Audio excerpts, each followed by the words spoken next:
ஒரு கல்யாணம் பண்ணது குத்தமாயா? சமந்தாவோட ரீசென்ட் கல்யாண பிக்சர்ஸ் வெளிவந்ததும் சோஷியல் மீடியா ஃபுல்லா வைரல் ஆகி, ஒண்ணு பயங்கரமா திட்டுறாங்க, இல்ல பாராட்டி தள்ளுறாங்க. அப்படி என்ன கான்ட்ரோவர்சி இருக்கு இந்த கல்யாணத்துல? ஒண்ணும் இல்லங்க. சமந்தா கோயம்புத்தூர்ல இருக்கிற ஈஷா லிங்கபரி அம்மன் கோயில்ல கல்யாணம் பண்ணிக்கிட்டாங்க. அவங்க குருவா மதிக்கிற சத்குரு உருவாக்கின யோக முறையில பூத்த சுத்தி திருமணம் பண்ணிக்கிட்டாங்க. இந்த பூத்த சுத்தி விவாகா நாம பார்க்குற நார்மல் வெட்டிங்ஸ் மாதிரி இருக்காது. இது கப்புள்ஸ் நடுவுல எனர்ஜி லெவல்ல ஒரு யூனியன் அண்ட் பாண்டிங் உருவாக்குற ஒரு புனிதமான யோக முறை. இதுல பஞ்சபூதங்கள் சட்டிலா கிளென்ஸ் ஆகி, தம்பதியருக்கு உடல், மனம், எமோஷன்ஸ் தாண்டின ஒரு புனிதமான கனெக்ஷன் உருவாக்குற முறை. அதுக்கு சில பேர் இதெல்லாம் ட்ரெடிஷ்னல் கல்யாண முறை கிடையாது. அவங்க எப்படி இப்படி கல்யாணம் பண்ணிக்கலாம் அப்படின்னு குதிச்சிட்டு இருக்காங்க. ஆக்சுவலா ட்ரெடிஷ்னல் கல்யாணம்னு ஒண்ணு கிடையவே கிடையாது ஹிந்து வாழ்க்கை முறையில.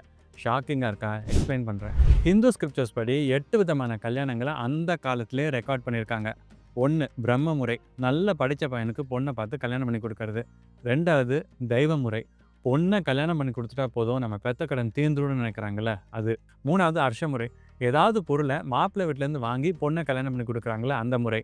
4வது பிரஜாபத்திய முறை. பொண்ணுக்கும் மாப்பிள்ளைக்கும் உங்க தர்மத்த நிலைநாட்டுங்கப்பா அப்படின்னு சொல்லி கல்யாணம் பண்ணி வைக்கிறது. 5வது காந்தர்வ முறை. ஒரு பொண்ணும் பையனும் ஃபேமிலி இன்வால்வ்மெண்ட்டே இல்லாம காதலிச்சு கல்யாணம் பண்ணிக்கிறது. நம்ம ஆளுங்க பல்லாயிரம் வருஷங்கள் முன்னாடி எவ்வளோ அட்வான்ஸ்டா இருந்திருக்காங்கன்னு பாருங்க.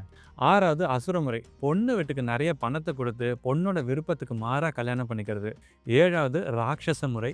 ஒரு பொண்ண தூக்கிட்டு போய் கல்யாணம் பண்றது. 8வது பிசாசு முறை.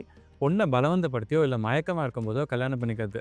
ஸோ கல்யாணங்கள் அந்த காலத்து சொசைட்டில எப்படி நடக்கும், இல்ல எப்படி நடந்துட்டு இருந்தது அப்படின்னு தான் சொல்றாங்களே தவிர, இப்படி தான் நடக்கணும் அப்படின்னு சொல்லல. கல்யாணங்கள் பல விதமா நடக்கும். இதுல சில முறைகள்ல தீ வளர்த்து அக்னி சாட்சியா தான் கல்யாணம் பண்ணணும் அப்படின்னு கூட அவசியம் இல்ல.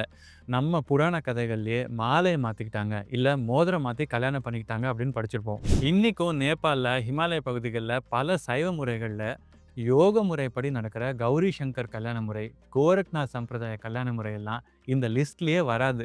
இந்த மாதிரி யோக முறை கல்யாணங்கள்ல ஒவ்வொரு ஆன்மீக குரு அவங்களோட சிஷ்யங்களுக்கு ஏத்த மாதிரி கல்யாணம் பண்ணி வைக்கிறாங்க. ஒரே மாதிரி நடக்கிறது இல்ல. இது எல்லாத்தையும் விடுங்க. இந்த வேதங்கள்லாம் கம்பைல் பண்ணார்ல வேதவியாசர்.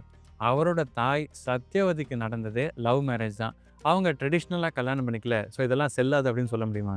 அப்படி பார்த்தா இன்னைக்கு நடக்கிற பல கல்யாணங்கள்ல சங்கீத், மெஹந்தின்னு ஏதேதோ பண்றாங்கல்ல. அதெல்லாம் எந்த சாஸ்திரத்துல சொல்லியிருக்கு? அத எல்லாத்தையும் விட்டுருவாங்க. இங்க வந்து சமந்தா கல்யாணத்துல நொட்டு சொல்லிட்டு இருக்காங்க சில பேரு. மணமக்கள் சந்தோஷமா இருக்காங்களா? அப்படியே பல்லாண்டு வாழ்க அப்படின்னு சொல்லிட்டு வரத விட, நம்ம எல்லாருக்கும் எந்த கல்யாணத்திலும் வேற வேலையே கிடையாது.